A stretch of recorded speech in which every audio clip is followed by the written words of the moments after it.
Sila. Hanguin na po natin. Ayan, mga 15 minutes lang po siya na ano na pala. Ayan. Ayan. Oops. Ayan.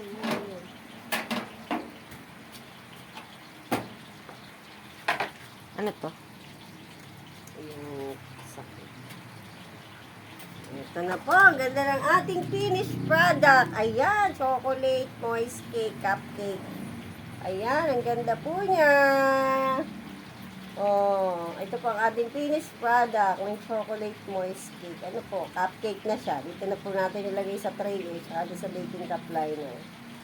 Ayan. Titikman po natin mamaya. Mainit pa.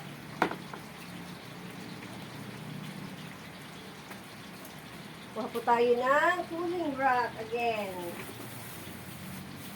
Again and again. Skip.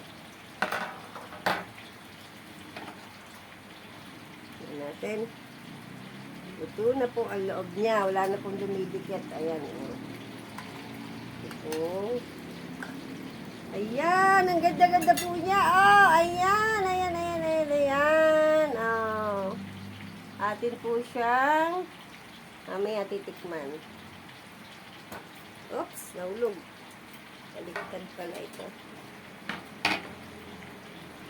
Atin po silang tanggalin sa kanilang lagyan, sa kanilang tray. Ayan.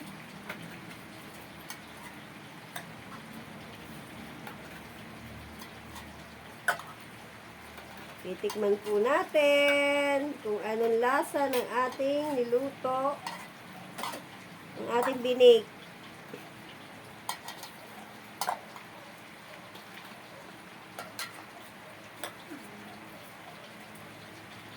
Ayan.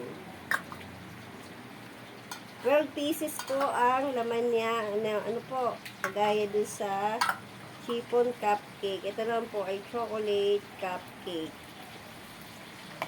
Ayan.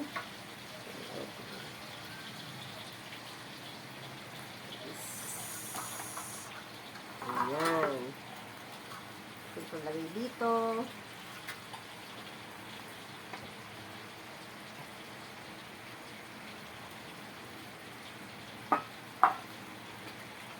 Ito natin.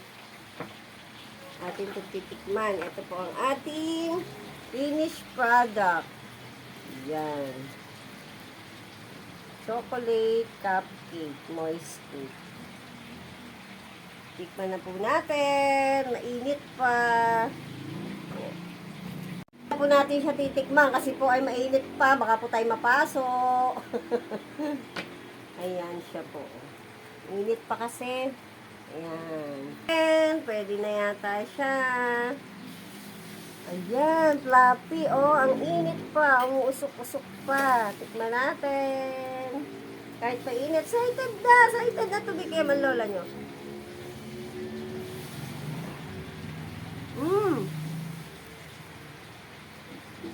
Sakto po ang tamis.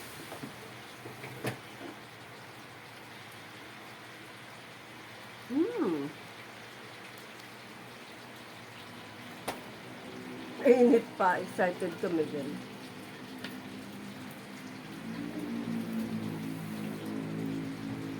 Kung gusto niyo po, dagdagan niyo pa siya ng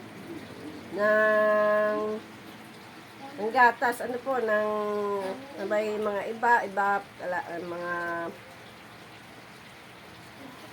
mga iba po siya. Pwede niyo po siyang dagdagan. Liquid na gatas.